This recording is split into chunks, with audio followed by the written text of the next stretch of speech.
Dengan namamu yang kudus, kau buktikan kasih dan besar bagimu. Pengorbanan termulia, kau mati bagiku, selamatkanku, bukan karena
terima kasih.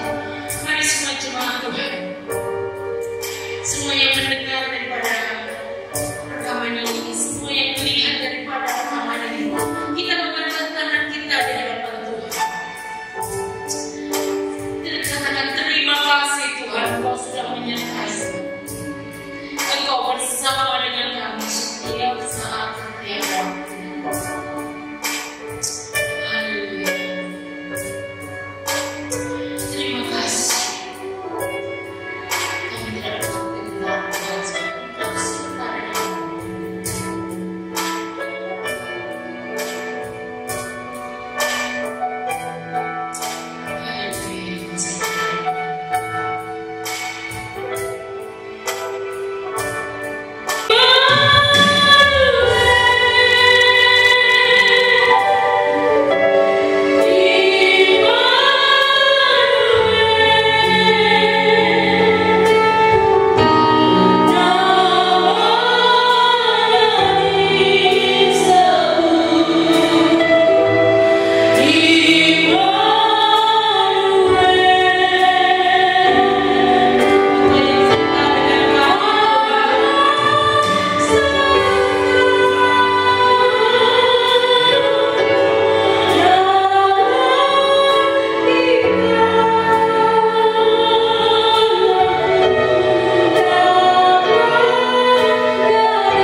Kasih yang begitu besar menyertai kita, Tuhan Yesus yang sudah menyertai kita. Haleluya.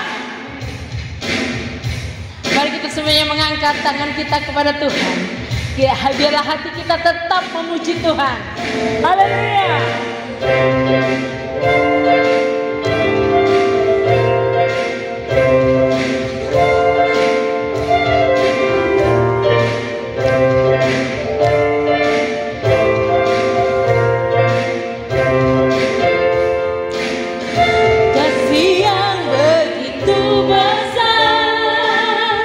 Lebih luas dari dosa.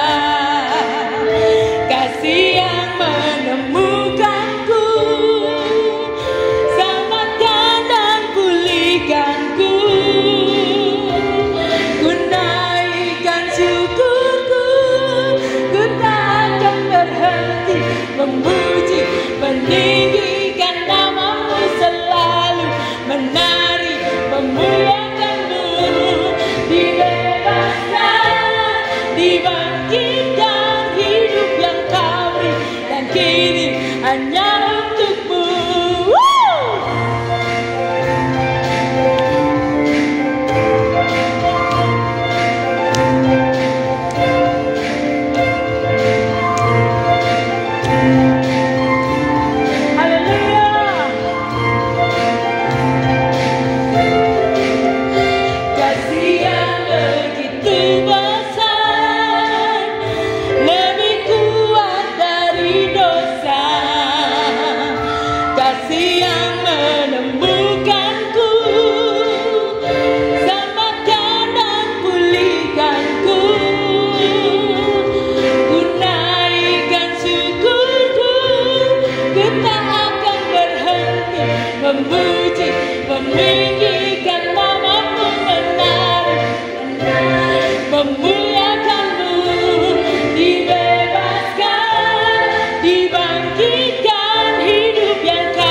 Bapa, kami datang dan sungguh berserah penuh hanya kepadamu. Dan kami mau nyatakan Engkau yang berkuasa atas hidup kami, Tuhan. Di dalam kegelapan sekalipun, di dalam kehidupan yang penuh ketidakpastian, Engkau tetap menjadi cahaya bagi kehidupan kami. Engkau memberikan kekuatan bagi kami. Engkau harapan dalam kesesakan kami. Engkau Allah Immanuel. Haleluya. Bapakku datang, serahku takkan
Haleluya. Shalom Bapak Ibu Saudara sekalian, kita telah memuji membesarkan nama Tuhan, kita telah menyembah Tuhan. Tiba saatnya kita akan mendengarkan firman Tuhan. Tetapi terlebih dahulu mari kita satukan hati kita dalam sikap yang baik untuk kita dapat mendengarkan kebenaran firman Tuhan. Marilah kita awali dengan doa. Terima kasih Tuhan Yesus yang baik, buat pagi hari ini Tuhan telah sediakan bagi kami, sehingga kami masih dapat bersekutu, kami masih dapat memuji membesarkan nama Tuhan. Bahkan tiba saatnya kami akan mendengarkan kebenaran firman Tuhan. Engkau sendiri yang berbicara di tengah-tengah kami, mendewasakan kami, menjawab setiap apa yang menjadi kerinduan hati kami melalui kebenaran firman Tuhan. Terima kasih Bapa. Berfirmanlah Engkau, karena kami seluruh umat-Mu siap mendengar. Di dalam nama Tuhan Yesus Kristus kami berdoa dan mengucap syukur. Amin. Bapak Ibu Saudara sekalian, ini minggu ketiga kita kembali melakukan ibadah di rumah kita masing-masing karena diberlakukannya PPKM di Kota Batam. Nah, Bapak Ibu Saudara sekalian, dalam kesempatan yang baik pada hari ini saya akan melanjutkan apa yang saya telah khotbahkan 2 minggu lalu. Namun kali ini saya berikan judul kebenaran firman Tuhan, yaitu prospek pengembangan diri atau keluarga. Nah, ketika saudara mungkin masih single atau masih jomblo gitu ya, saudara boleh mengambil kebenaran firman Tuhan ini dalam prospek pengembangan diri saudara. Tapi ketika mungkin Bapak Ibu Saudara sekalian yang sudah berkeluarga, kebenaran firman Tuhan ini juga bisa menjadi pedoman bagi Bapak Ibu Saudara sekalian untuk bagaimana saudara mengembangkan atau memiliki prospek untuk mengembangkan kehidupan keluarga Bapak Ibu Saudara sekalian. Nah, Bapak Ibu Saudara sekalian, setiap orang pasti punya kerinduan untuk mengembangkan diri atau mengembangkan keluarganya ya Bapak Ibu Saudara sekalian. Setiap orang, siapapun dia, bahkan orang malas sekalipun pasti punya niatan untuk mengembangkan dirinya. Orang malas loh Bapak Ibu Saudara sekalian, meskipun seringkali itu hanya niat, namanya orang malas gitu ya, dia punya niat yang baik untuk mengembangkan dirinya atau mengembangkan keluarganya, membawa diri atau keluarganya ke arah yang lebih baik. Itu kerinduannya, itu niat hatinya. Tetapi yang namanya orang malas seringkali itu hanya niat belaka tanpa adanya usaha yang lebih untuk mewujudkan apa yang dirindukannya, apa yang diniatkannya, gitu ya Bapak Ibu Saudara sekalian. Jadi kembali kepada satu prinsip yang saya katakan tadi, setiap orang pada dasarnya memiliki prospek untuk mengembangkan diri atau keluarganya. Bahkan penjahat sekalipun, bahkan pencuri sekalipun punya kerinduan untuk membawa dirinya ke arah yang lebih baik menurutnya, membawa keluarganya ke arah yang lebih baik menurutnya, meskipun cara-caranya seringkali tidak baik. Tetapi intinya dia punya prospek untuk membawa kehidupannya atau membawa kehidupan keluarganya ke arah yang lebih baik menurutnya. Ya Bapak Ibu Saudara sekalian. Nah, ketika saya pertama kali datang ke Batam ini, Bapak Ibu Saudara sekalian, saya punya kerinduan untuk kuliah. Ya, punya kerinduan untuk kuliah, tetapi ya uang dari orang tua saya itu tidak mensupport, tidak mendukung untuk saya bisa kuliah. Ya, jadi yang saya tahu kalau saya kuliah ini masih dalam pemikiran anak SMA yang baru tamat ya, dalam keterbatasan pemikirannya, yang belum cukup matang, belum cukup dewasa.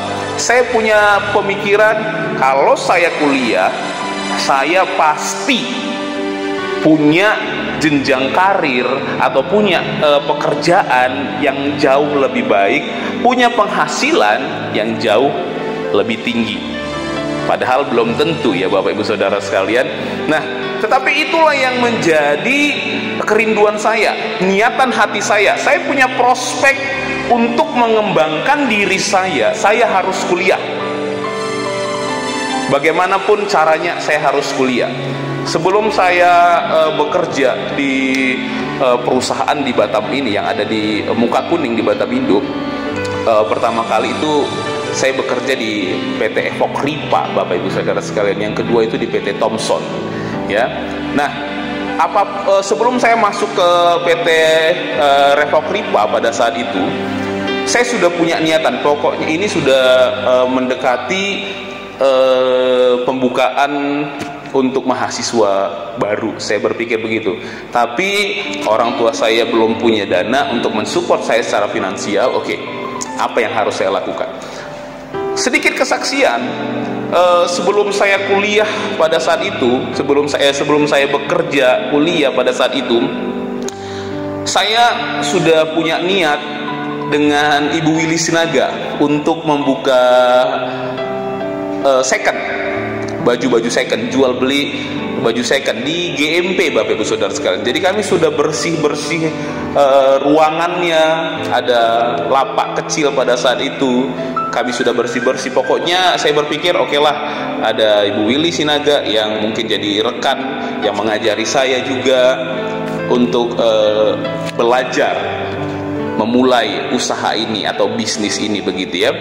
Ya, kalau dipikir-pikir agak sedikit ini juga ya, berani juga seorang pria menjual baju second yang belum ngerti apa-apa, tapi kembali ke niatan saya untuk kuliah, itu yang saya lakukan, gitu ya Bapak Ibu Saudara sekalian. Intinya setiap manusia punya prospek untuk mengembangkan dirinya, punya prospek pengembangan diri, apapun dan bagaimanapun caranya ya Bapak Ibu Saudara sekalian. Nah, ada sebuah kisah di Alkitab yang akan kita pelajari di dalam Kejadian 13 ayat 8 sampai 15. Peristiwa atau kisah ini akan membawa kita kepada suatu pemahaman yang benar untuk kita dapat mengembangkan diri kita atau keluarga kita. Nah, mari kita baca kebenaran firman Tuhan di dalam Kejadian 13 ayat 8 sampai 15. Kejadian 13 ayat 8 sampai 15. Saya akan bacakan bagi seluruh sidang jemaat. Maka berkatalah Abraham kepada Lot, janganlah kiranya ada perkelahian antara aku dan engkau, dan antara para gembalaku dan para gembalamu, sebab kita ini kerabat. Bukankah seluruh negeri ini terbuka untuk engkau? Baiklah, pisahkan dirimu daripadaku. Jika engkau ke kiri, maka aku ke kanan. Jika engkau ke kanan, maka aku ke kiri. Lalu Lot melayangkan pandangannya, dan dilihatnya lah bahwa seluruh lembah Yordan banyak airnya, seperti taman Tuhan, seperti tanah Mesir sampai ke Zoar. Hal itu terjadi sebelum Tuhan memusnahkan Sodom dan Gomora. Sebab itu Lot memilih baginya seluruh lembah Yordan itu. Lalu ia berangkat ke sebelah timur dan mereka berpisah.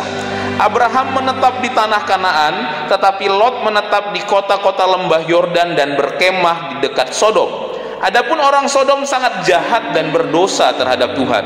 Setelah Lot berpisah daripada Abraham, berfirmanlah Tuhan kepada Abraham, pandanglah sekelilingmu dan lihatlah dari tempat engkau berdiri itu ke timur dan barat, utara dan selatan, sebab seluruh negeri yang kau lihat itu akan kuberikan kepadamu dan kepada keturunanmu untuk selama-lamanya. Berbahagialah kita yang membaca kebenaran firman Tuhan, mendengarkan firman Tuhan, merenungkan, bahkan terlebih kita yang melakukan kebenaran firman Tuhan. Katakan amin, Bapak Ibu Saudara sekalian. Bapak Ibu Saudara sekalian, mungkin sudah beberapa kali di antara kita yang mendengarkan kisah seorang paman dan keponakannya, yaitu Abraham dan Lot, berpisah. Itu dikarenakan gembala domba mereka, gembala ternaknya mereka itu bertengkar atau berkelahi. Pada awalnya mereka selalu bersama antara Abraham dan Lot.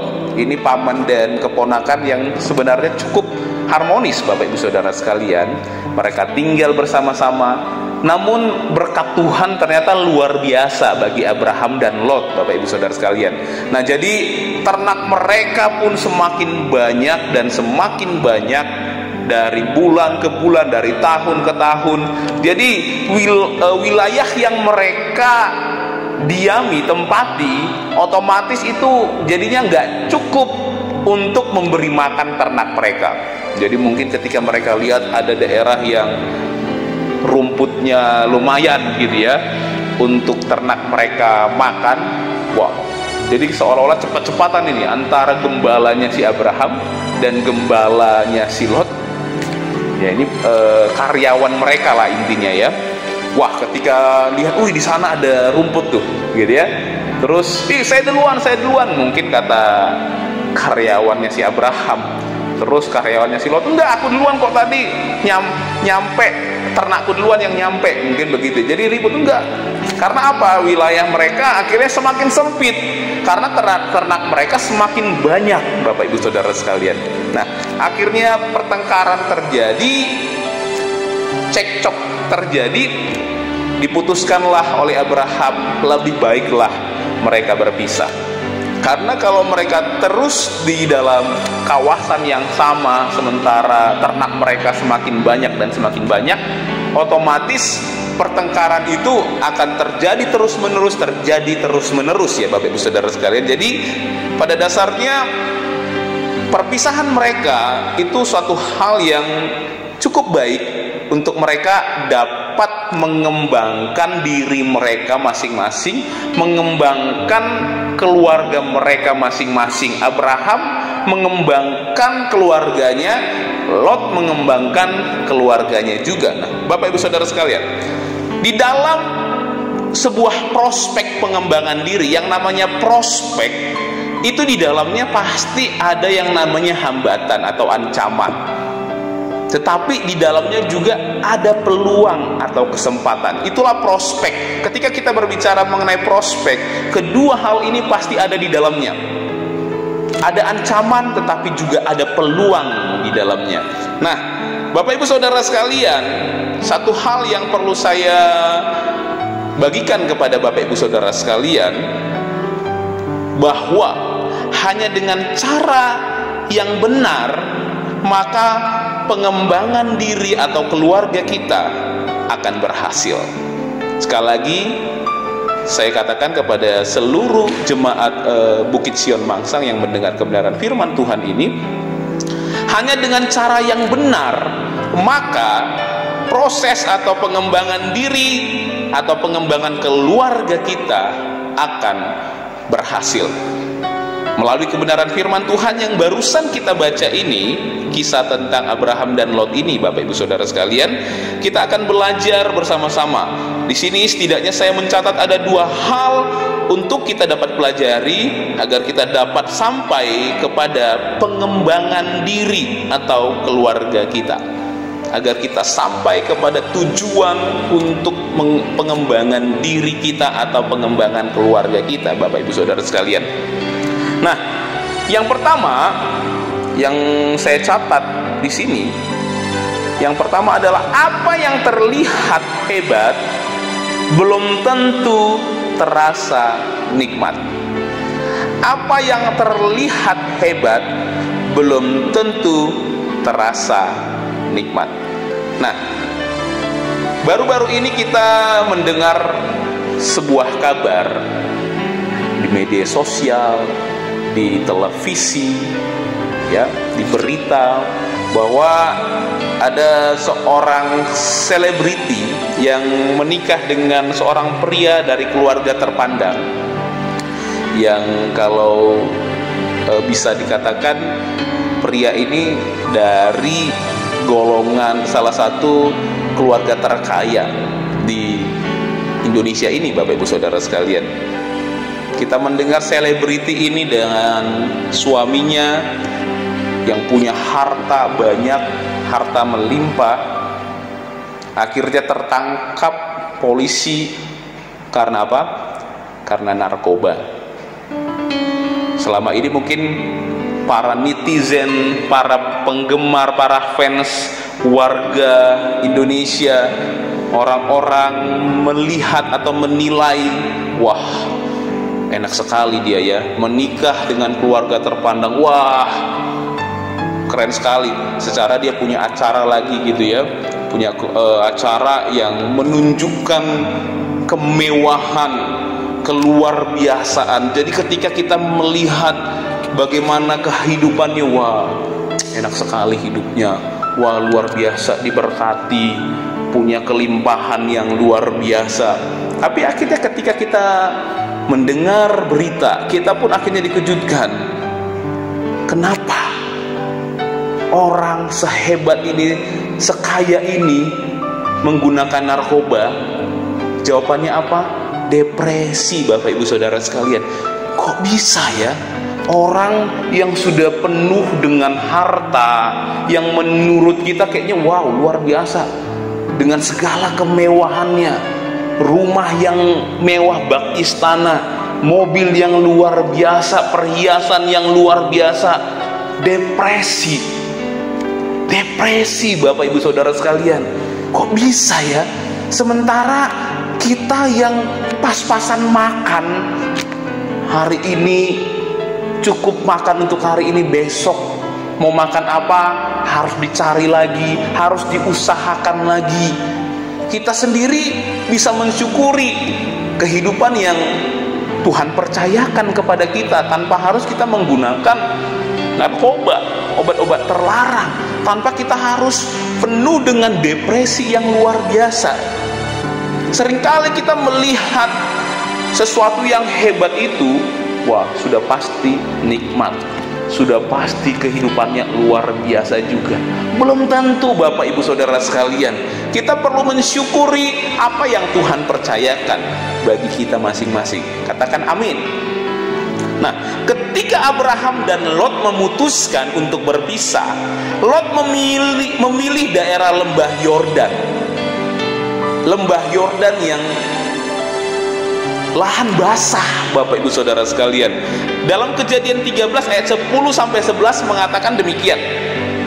Lalu Lot melayangkan pandangannya dan dilihatnya lah bahwa seluruh lembah Yordan banyak airnya, seperti taman Tuhan, seperti tanah Mesir sampai ke Zoar. Hal itu terjadi sebelum Tuhan memusnahkan Sodom dan Gomora. Sebab itu Lot memilih baginya seluruh lembah Yordan itu, lalu ia berangkat ke sebelah timur dan mereka berpisah. Apa yang dilihat oleh Lot itu terlihat hebat, tetapi belum tentu terasa nikmat. Kita berpikir, wah, sesuatu yang terlihat hebat, pasti masa depannya pun pasti terjamin. Masa depan Lot dan keluarganya pasti terjamin karena dia melihat sesuatu yang memang prospeknya bakalan baik nih, bakalan bagus, peluang untuk berhasil tinggi sekali, Bapak Ibu Saudara sekalian. Tetapi ada kelanjutan di ayat 12 dan 13, dikatakan begini. Abraham menetap di tanah Kanaan, tetapi Lot menetap di kota lembah Yordan dan berkemah di dekat Sodom. Adapun orang Sodom sangat jahat dan berdosa terhadap Tuhan. Jadi Lot memilih daerah lembah Yordan yang luar biasa, Bapak Ibu Saudara sekalian. Karena apa? Bagi orang yang memiliki ternak yang banyak, daerah lembah Yordan ini memang pilihan yang tepat sekali. Karena apa? Dikatakan firman Tuhan di sini banyak airnya, seperti taman Tuhan. Seperti taman berarti juga dipenuhi dengan padang rumput yang hijau, yang luas, ada airnya. Nah, Lot ini disuruh milih. Yaudah, pilihlah, kata Abraham, kata pamannya. sebenarnya kalau dipikir-pikir nggak sopan gitu ya. Si Lot ini langsung main pilih di awal aja, meskipun ya Abram pamannya yang ya udah pilih, kalau kau ke kiri aku ke kanan, kalau kau ke kanan engkau ke kiri. Sebenarnya Lot bisa aja bilang begini, ya paman lah, kan paman orang tua saya yang selama ini mengajari saya, ya paman lah lebih dulu memilih, baru apa yang nanti paman pilih, apa yang tulang pilih gitu ya, ya baru saya memilih yang lainnya. Tetapi enggak, mungkin si Lot ini langsung, nanti paman bagus nih kalau saya pilih duluan, jangan sampai paman saya pilih duluan. Oke, dilayangkan pandangannya melihat lembah Yordan, banyak air seperti taman surga, cukup menjanjikan, prospeknya bagus, prospek pengembangan diri, prospek pengembangan keluarganya bagus Bapak Ibu Saudara sekalian. Dan dia pilih, ini yang saya pilih paman, gitu ya Bapak Ibu Saudara sekalian. Tetapi ayat 12 dan 13 dikatakan ternyata daerah itu memang daerah yang baik, tetapi akhirnya mereka harus menetap di dekat daerah Sodom. Dan firman Tuhan mengatakan daerah Sodom, orang-orang Sodom itu terkenal orang-orang yang berdosa, orang-orang yang jahat, orang-orang yang bejat di dalamnya Bapak Ibu Saudara sekalian. Apa yang perlu kita ketahui dari peristiwa ini? Jika kita membaca peristiwa selanjutnya Bapak Ibu Saudara sekalian, jika kita membaca peristiwa selanjutnya di ayat selanjutnya, di pasal selanjutnya, kita dapati di sana bahwa terjadi perang antara raja Sodom dan di antara raja-raja di Sodom dan Gomora Bapak Ibu Saudara sekalian, yang dampaknya juga dirasakan Lot dan keluarganya. Akhirnya harta yang dikumpulkan Lot selama ini harus dibawa oleh musuh. Nah, puji Tuhan, didengar oleh Abraham, akhirnya Lot dan keluarganya yang tadi sempat ditawan akhirnya dibebaskan. Bapak Ibu Saudara sekalian, mungkin pernah kita berpikir begini, wah enak sekali kehidupan Lot, wah enak sekali kehidupan tetangga saya, wah enak sekali kehidupan keluarga mereka ya, kayaknya nggak ada kekurangan. Sementara keluarga saya, seringkali kita membanding-bandingkan kehidupan kita dengan kehidupan orang lain yang membuat kita kurang mengucap syukur atas apa yang Tuhan percayakan bagi kita Bapak Ibu Saudara sekalian. Nah, saudara mungkin pernah tahu gambar berikut.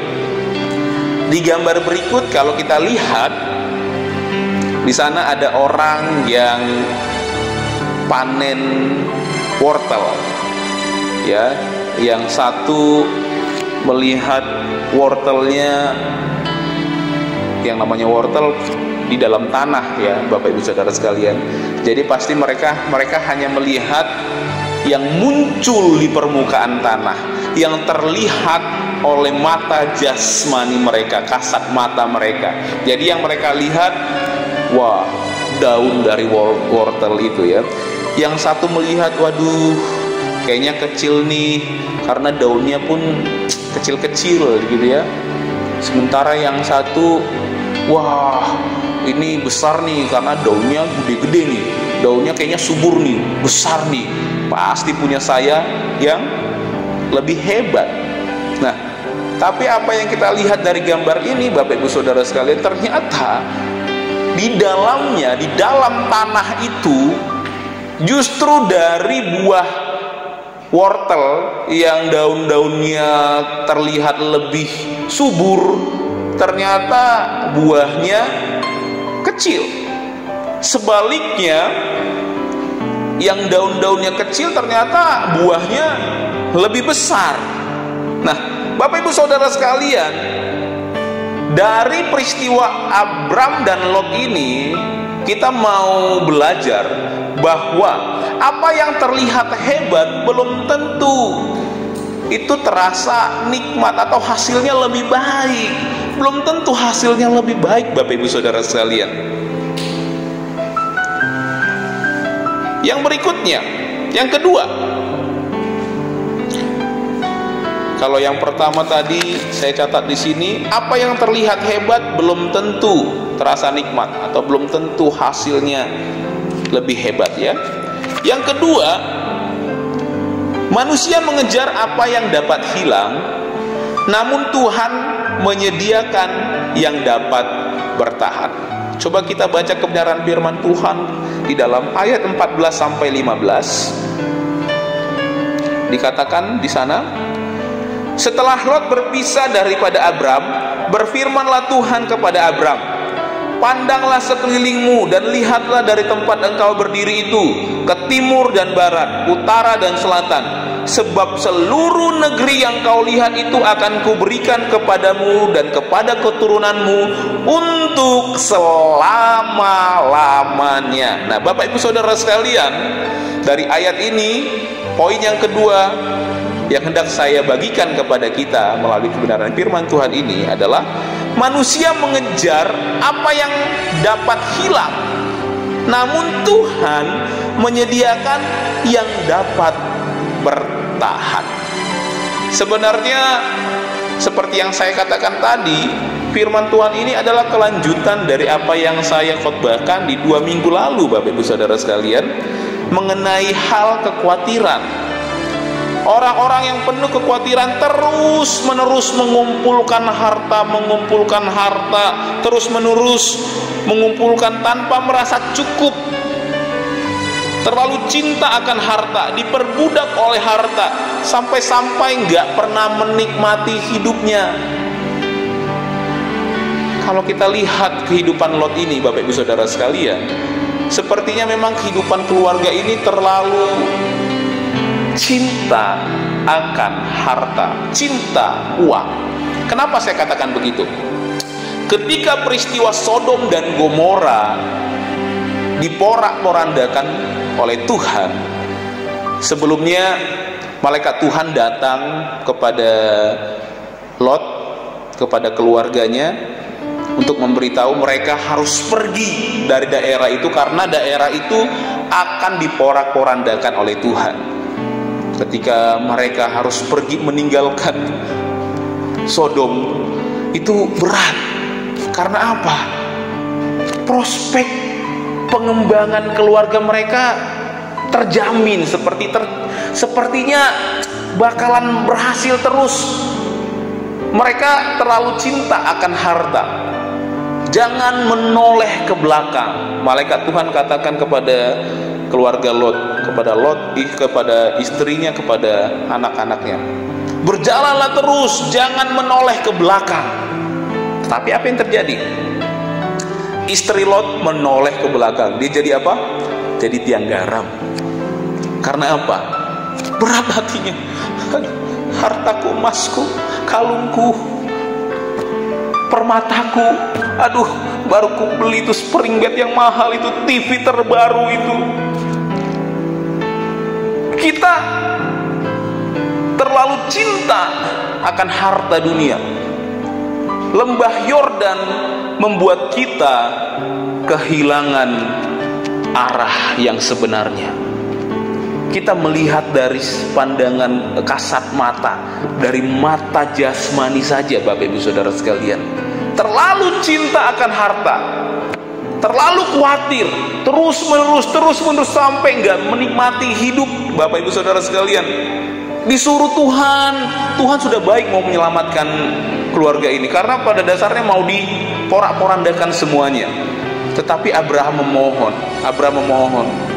apa nggak ada orang yang bisa diselamatkan?